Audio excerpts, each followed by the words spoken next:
This is Leisha Holmes of Key Recruitment, and I'm absolutely thrilled to be joined today by a familiar face to those who joined us at the start of COVID. We've got Jo Gregory of TrainRec, and we've got a very new face who's going to introduce herself properly to us. It's Ali Braid of the Recruitment Trainer. Hello to both of you. Hello. Hi, Leisha. Are you well? Yeah, not bad, not bad. Good, thank you. Yeah, okay. Very pleased to hear it. So for those who aren't familiar with yourself yet, Ali, in our audience, would you like to give us an overview of who you are and what you do, please? Yes, of course. So I'm Ali, the recruitment trainer, and I run my own consultancy, like Jo. So I've been running that business for 4 years, be 4 years this month actually.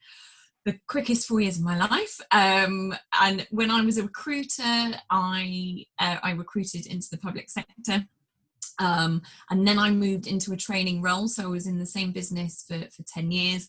I've also been internal recruitment manager. I've been director, associate director, director of operations. I've got all the jobs ticked off, I feel, almost in recruitment. And now I've got some great clients that I'm working with, and a lot of it with Jo, working on BD, which is my favourite thing to train. And it was actually my favourite thing to do, which I know is probably a bit sad, but I did love it. Well, I'm in the same camp as you two. And speaking of camps, you've obviously been doing this BD Bootcamp since COVID began. So, Jo, would you like to explain to our audience what the BD Bootcamp actually is? Yeah, sure. So during lockdown, myself and Ali got our heads together, and we realised that when you're in a position like we are now, so in COVID, I can't even say coming out of COVID because we're kind of keep being dragged back into it. There's a lot of recruiters out there and recruitment businesses that are they have low levels of vacancies. Their existing clients aren't buying or buying as much, and there's a lot of recruiters that haven't ever really had to do proper BD in a lean market, you know. So we thought, well, let's put a boot camp together. So it's a 4-week training program. It's all based online. There's 2 training sessions a week with myself and Ali, which are run online.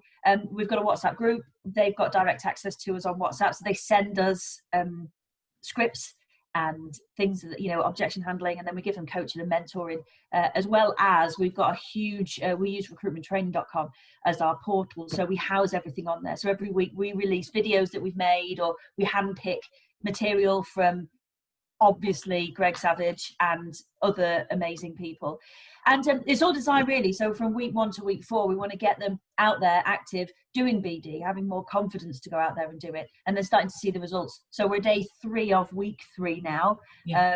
And they're starting to have some really great conversations, aren't they, Ali? Which is fantastic. We've got 19 people on this particular program, and then we're going to run another one very shortly as well.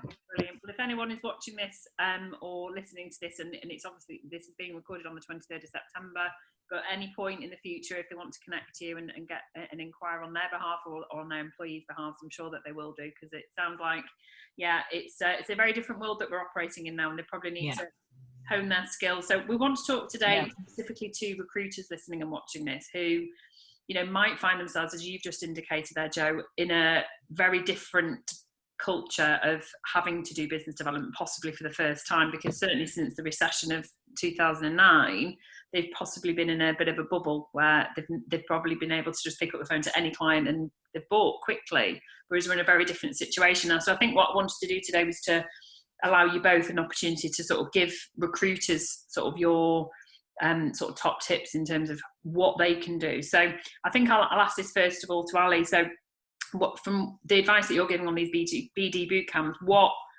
key areas can we talk about experienced recruiters first of all, possibly, what can they be doing right now to business develop effectively in this new COVID world? I think experienced recruiters can, you know, they can do a lot, obviously, you know, and they've got the skills, they've got the successes behind them, you know, so they can look back and think, well, okay, this might be hard, but I've done this, I've been doing it for some time. And I think what keeps coming up in the boot camp, and Jo and I keep talking about, is this sort of being persistent, you know, and I think we read a lot, don't we, about recruiters being a persistent bunch, and they are, and they have to be. And I think now especially is a time where, and we've talked about this previously, you know, we can get very much in our heads and worry about, well, what if that happens, and what if that happens, and what if they, you know, what if they say, no, we're not recruiting due to COVID. But actually, I think you sort of need to reprogram your brain slightly and think, well, I know they're going to say that. And again, Jo and I do a lot of work with consultants on this in the bootcamp. And say, well, look, you know that they're going to say that. You know that they're going to say there's COVID and, you know, we're not recruiting, we don't have the money and all of this. So actually, you know, let's get ready for that response, because it's not going to be a surprise then. And then you can deal with it and you can have a proper two-way conversation with your clients, as opposed to, you know, got any jobs? No. Oh, okay. Thanks very much. You know, game over. So I think it's going in with that preparation and that planning. And again, Jo and I do a lot of work with people on their plans and their opening statements and how they're going to introduce themselves. Because yeah, it's hard. You know, if people are not buying and you're ringing to sell them something, that's going to feel very hard. So I think, especially with more experienced recruiters, I think actually, you know, you're probably in quite a good space to do that, because you're used to hearing no, you're used to dealing with those objections and rebuttals. So actually just get really prepared for them, you know, and get ready to, you know, talk about other things that you're doing that add value, not just recruiting. You know, and we've talked already, haven't we, about communication and how, you know, as human beings, you know, that's keeping us going through lockdown and beyond, isn't it? Is communicating. And I think as long as you remember that, and being curious as well, I think that's really important. You know, be curious about other people. When you're doing BD, it's not about you, it's about them. Yeah. Massively. And, you know, again, having that mindset of, well, what can I find out? Yes, it's COVID, and yes, that they've got no money, but, you know, there's going to be other nuggets of information, of knowledge, and things you can use to build up that relationship, so that in however many months' time, they go, oh, I remember talking to that person, and we had a really good chat around X, Y, and Z, you know. And I think that's what people want. That's what people want. They want the value, they want the communication, they want to share knowledge. You know, we need to share knowledge as humans. And, you know, I think this last 6 months has really proven that. You know, when you go on LinkedIn, we're just absorbing, aren't we, all the time? So I think if you can, so I think if you can do that in your calls and go, look, oh, I've just read this, or I've just sent you this, you know, I've just sent you this article, and yeah, you know, give value in that way. It doesn't just have to be about placing your candidate. I think we're actually at a really unique time, having worked through 2 recessions, because I've been in recruitment 22 years, that actually this is the most unique situation, because you could literally ring anybody and they will be going through COVID. It's what are you doing to accommodate, what are you doing to adapt your office, how are you coping with homeschooling? You know, you're going to have a common thread with whoever you speak to. And we've never been in that position as recruiters before, ever, where you literally, you know, in the recession, a lot of people weren't affected by the recession, especially public sector maybe. So I think that's where you've got a very common starting point to talk to a potential person. And, you know, I think that's what's really important for anyone listening and watching this, to, you know, who's maybe naturally not had to do BD before, that you are speaking human to human. It doesn't need to be a cheesy sales call. It can just be a fact find, you know, what are you doing, learning best practice from your client. And they will remember that. Those are the calls they'll remember, rather than, you don't know me and I'm just ringing to see if you've got any vacancies for me. That's really useful. So, I mean, Jo, to those who maybe are still on a learning journey, much more so than experienced recruiters, so who've maybe only recently moved into recruitment in the last maybe couple of years, who might find themselves working remotely more than being in the office, what would you say their key learns should be for BD going forward? So the sort of junior end. Yeah, I'd say first thing, don't panic. Don't spray and pray. Don't just like smash a load of CVs out by email and expect loads of jobs to come in. You're going to have to work 3 times harder and smarter than you were before lockdown. And don't rely, I suppose this goes for existing experienced consultants as well, don't rely on your current clients, because they might not be recruiting, and if they are, they're probably not recruiting as much. Yeah. So we need to then come up with a plan to identify other clients. So when I first went into recruitment, I was basically told, look, bring in X amount of pounds in your first 3 months or you're out, and don't touch any of those clients on that whiteboard because they're all ours.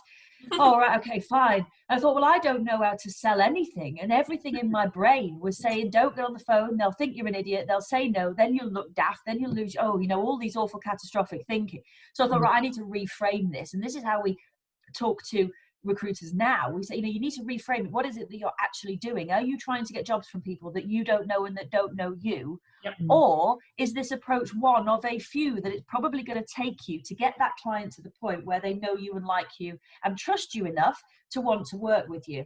And if you don't sell things, what do you do for a living? Well, recruiting, we solve problems. So I've been in recruitment now for nearly 20 years. And clients will always have something that could be better about their existing recruitment process. And if they're recruiting now, great, let's talk to you about it. How do you do it? What do you do? How do you do it? And how could we help you? And if you can help them and help them to get a better recruitment process, then fantastic. And if you can't, then fine, phone somebody else.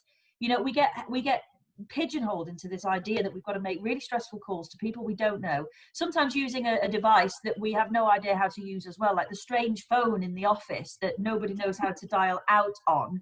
Use your mobile phone, use hands-free, walk around, get yourself in a natural state.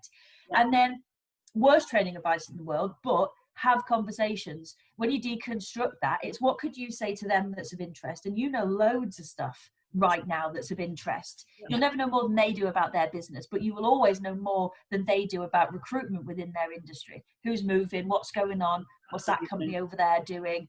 So gossip, it's in market intelligence or gossip.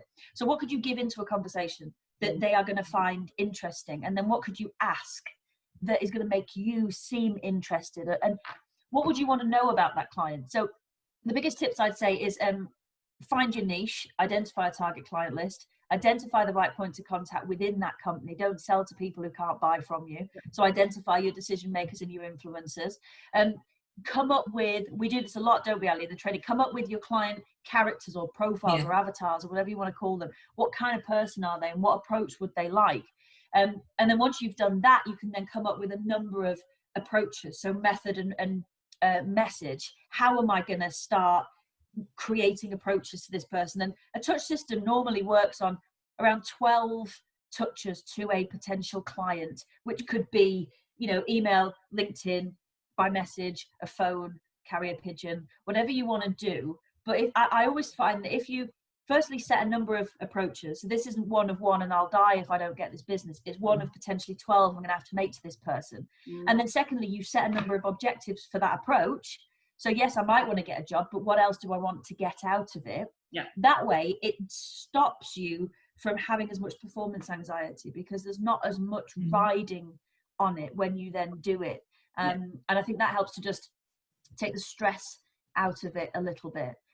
Like Ali said, preempt what objections do you think they're going to give you, and what could I say? What do I want to know? What questions do I really want to ask? What 3 bits of information do I know about them? What 3 bits of information do I think they'll find interesting? And then plan that. So you're not actually planning a script for a call, but at least you're planning stuff to throw into it, so that you need to get comfortable in the thick of a conversation, in the madness of that middle bit where you are landmarkless and you forget what to say. That's having a conversation with someone. It's being credible to the person that you're speaking to, and actually showing interest in what they're talking about, and rather than just following a list of questions, actually going like what happens on this. Typically, I start out with a load of questions, and then I just don't even bother reading them, because one thing leads to another thing. Because actually, that's what will hone you as a recruiter. Anyway, it's listening skills, it's buying signals. That's what you're doing all the time. So absolutely. I love that advice. And, just don't be scared. I mean, I remember God, it's a long time since I was a trainee. It was in the 90s. And I remember I just had no fear. I just had no fear at all. I'm very, very lucky having that mindset. And when someone else started not long after me and they said, oh, you just don't seem afraid at all. And I just went, well, what's the worst anyone can say? F off. Literally, and I remember the first time someone did say F off to me. And it was actually, you'll laugh about this, because it was so many years later. I was actually heavily pregnant with my first, who's nearly 16, which is very scary. And I remember he told me to F off, and I said, oh, that's not very nice. And he said, well, I didn't want you to call me. And I remember trying to handle the objection. It was because I'd placed someone with him the year before, and I hadn't got anyone else for him like that. And he was having a go at me because I was just keeping in touch with him. And I remember putting the phone down, and actually I was a bit upset. That was hormones, definitely hormones. I remember all my team were watching me, and they said, what happened there? And I said, he just told me to F off. And, it was a real pivotal moment, because it just made me think, but what did he achieve from that? And actually my learning from that was, that is the worst that can happen. Literally, that's the worst that can happen. And do you know what? I'm never speaking to him ever again. So what is there to lose? Yeah. Literally, what is there to lose? No, I think that's so right. And I think that's the other thing we have to unpick with people, is this worry about people saying no, and it was yesterday, I was talking to Jo about this earlier. So I had a massage yesterday, and the lady that did my massage, she offered me, she said, oh, we're doing this deal today.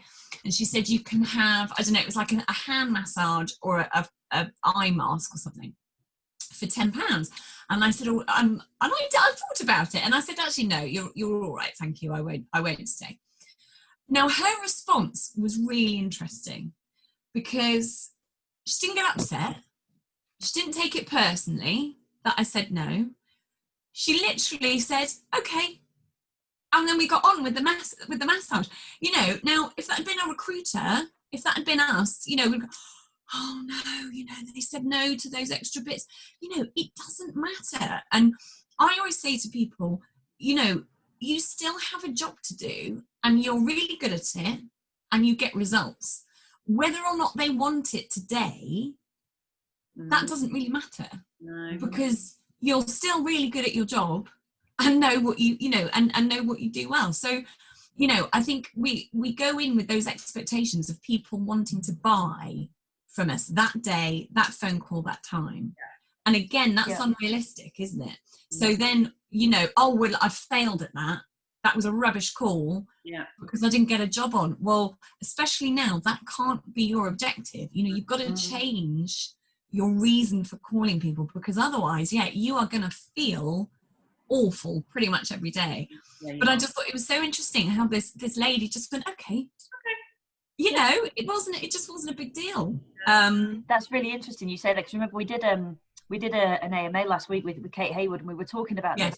And she's doing some brilliant research at the moment into what percentage of our responses when we're asked to buy something or whatever, what percentage of our responses are just automatic responses. So when you said no, I bet there was a part of you that actually probably wanted it, but you felt it just triggered an automatic response, which was, oh no, actually I'm all right. Now, what we should do is think, okay, the first time I ask for something, there is a very high chance they're going to say no. I increase my chances of preventing that by saying better stuff at the top so I don't trigger them.